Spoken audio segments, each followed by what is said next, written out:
So today we have a great opportunity. They make interview with one of the most outstanding persons in the bike world, Mett Macduff. Hello, Mett. Hello. We're glad to see you here in Russia, in Moscow. And let's start with some questions. When did you start riding, and what was your first bike? Who motivated you to try yourself in freestyle, and how old were you at that time? Wow, I don't know. Sorry, I'm just kind of like blown away after that intro. That was really kind, thanks. I got my first bike when I was 15, and I don't know, it was a 2005 Kona stuff. My uncle gave it to me, and just loved riding that thing, rode it like crazy. And as I got older, I don't know, guys like Darren Bearcloth and like Cam Zink and even the man himself, Pavel Lakin, the guy here, they all influenced me to do my thing. Yeah, I heard that your uncle involved you in riding, and you still ride with him. No, I don't actually. He lives very far away, so I don't get to see him. I see. Canada's a lot like Russia, it's super big. I see. Matt, what do you think about making money only by riding and with the help of sponsorship? Is it real in general and for you in particular? Yes, it's definitely real. Yeah, and it's hard to do it, but it's possible. You know what I mean? And I make it work. Loads of other guys make it work, and just super blessed and thankful, to live the dream. Yeah. Let's go. And what do you do when it's scary to jump or to do the trick? I don't know. There's loads of different ways to cope with it, right? Like me, I just like to think about it a lot, and then the more I think about it, the less dangerous it becomes. Mm-hmm. And I got like this tattoo there. This stands for no big deal. So when I hold my handlebars and I'm scared, have a look, and then no that's big it. deal. Yeah. That's cool. But I don't know. Loads of people have different stuff. Mm-hmm. So yeah. And have you ever had a serious injury? Yeah. I've had many injuries, mostly just fractures. I'm really lucky, I've just had fractures, which fractures are still serious, but they're not career ending, So lots of injuries, but nothing too serious yet. And what happened with your arm? I crashed and broke this bone. Ouch. It's called a boxer's fracture. When you punch something and it pushes your knuckle and breaks the bone up. Oh. And I punched the ground when I fell. I hope you will recover soon. Yes. And were you afraid before your first loop? And what is it like to ride upside down? I was terrified for my first loop. I built it. I got my friend to build it, and then I looked at it for like 1 week every day. I just looked at it and I was like, oh my god, what am I doing, But then I figured we spent all this money and we made it, so I have to hit it, and I did, and it turned out okay. Mm-hmm. And have you ever thought about double loop or something like that? Yeah, I mean, I'm always thinking about crazy stuff. I think about all that stuff. Yeah, I got a little notebook where I write everything down, and maybe there'll be a double loop in the future or something. Who knows? We will wait for it. Yeah. And how many octane void frames did you broke? Special question. When I used to ride for them, broke loads. That's just what you do, when you're riding at a high level, you just break stuff. I break stuff all the time. Mm-hmm. And what discipline do you practice besides street and dirt disciplines? Mostly just ride street, dirt, and skate park. That's it. I don't ride anything else. Mm-hmm. Yeah. Why don't you participate in the Masters of Dirt? You have a great potential for it. Thank you. I don't know. I'm from Canada, right? Masters of Dirt is based in Europe.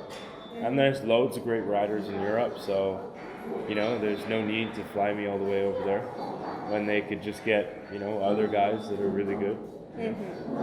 And what's the chance to see you in the future in competitions like Red Bull Joyride? I don't know. There's this thing called the Freeride Mountain Bike World Tour, and I'm not part of it. So as long as that's around, there'll be no chance. But who knows what's going to go on in the future, right? So I cross my fingers, to one day get an event like that. It'd be the dream, Yeah. What motivates you to do such crazy things that we can see in your videos and we're in street, park, dirt riding? They're absolutely crazy sometimes. I really don't know. I guess that's inside. just the drive to express myself, and that's how I do it. The same as I guess a painter, when he wants to paint, he goes and paints, and then when I want to express myself, I just go and ride my bike. Cool. And can you give us advice where to find motivation when it seems that you can't learn anything? Yeah, totally. You just gotta look within, and look around you as well. You can get motivation from anything, as long as you have a clear, open mind, you can be motivated. You just gotta look for it. It's always the little things, You could look to other people or nature or anything. Yeah. Do you like Russian nature? Yeah, Russia's really cool. It's probably one of the craziest places I've ever been. Yeah. Super crazy. Tell me please, what inspired you in the process of building spot for Project Breathe Easy and Builder? Yeah, so again, just the drive to express myself. I felt like the way I wanted to ride, it just didn't exist. So I felt like I needed to build it, because it wasn't there, and I just wasn't happy riding other stuff. So I just, dropped everything and got my hands dirty. You realize your dream. You realize your dream. That's exactly. cool. Yeah. And I didn't care about anything else because that's the only thing that mattered to me. And what's your dream trick in the street? I don't know. Dream trick. I'd like to one day do a double backflip. Just one, and then Only just one. That's enough. Yeah. And have you ever tried downhill biking in the mountains? And Yes, if I have. yes, what's the feeling? I love it. It's so cool. I would do it all the time, but we just don't have mountains where I live, right? So not very many opportunities to do that stuff. You should visit Krasnaya Polyana, Sochi in Russia. Yes, I should. Gorky Bike Park. Yeah, why not? Do you practice some more extreme types of activity, snowboard, FMX, and how do you cope with the pain in joints, ankles from the muscle loading? I do lots of yoga. I know that. Yeah, I love yoga. It's the best thing ever. I do loads of it. And what was the other part of the question? How do you cope with the pain in joints, ankles from the muscle loading? Yeah, so just yoga. Yoga does all that. It sorts you out. It's like going to get a full body massage. Only way. Mm-hmm. Yeah, it's awesome. And I don't know, there's loads of stuff you can do. You go to the bath, get a massage, loads of stuff. Sounds great. Yeah.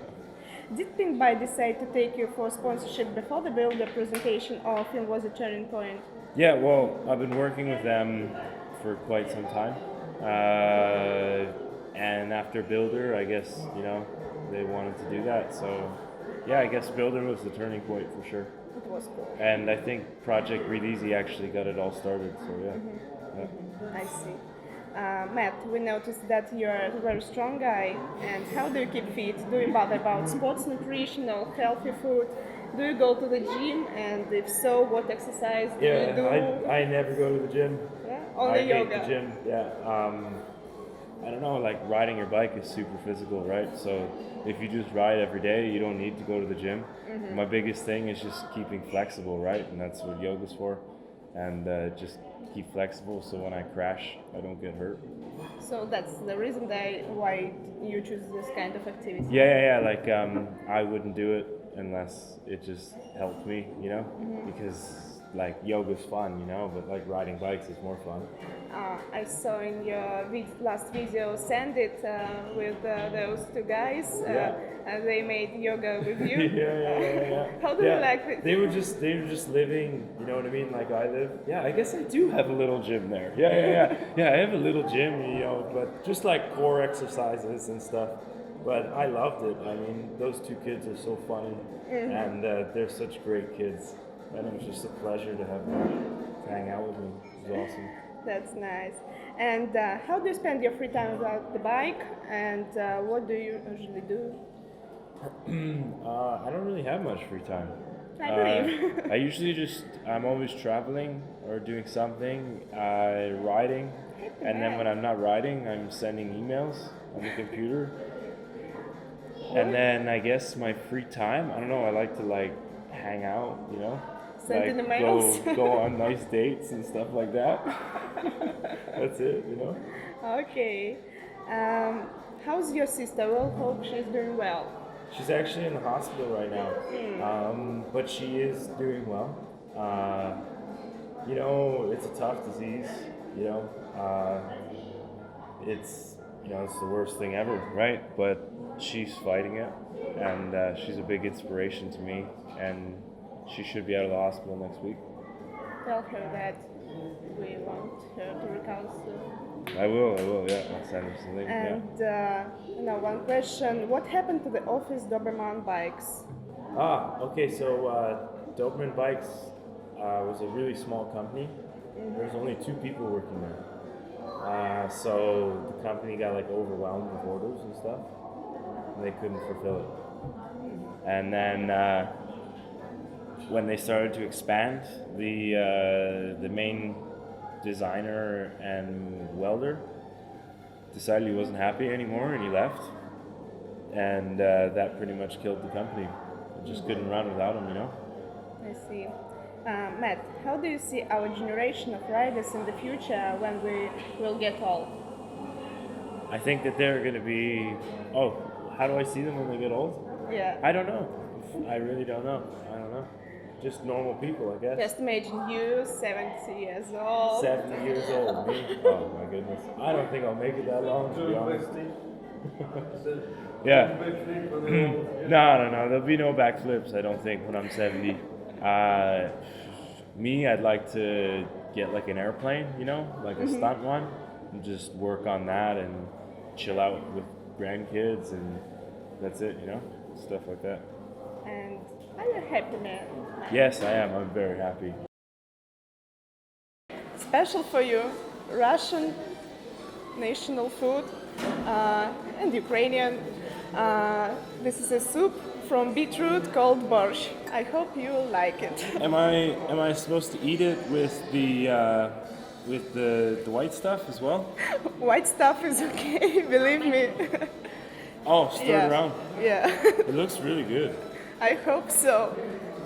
It smells nice too.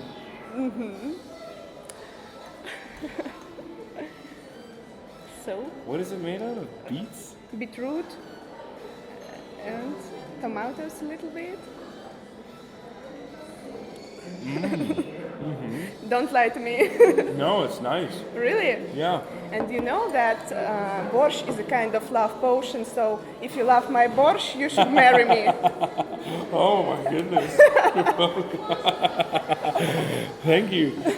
Well, we'll see after the soup.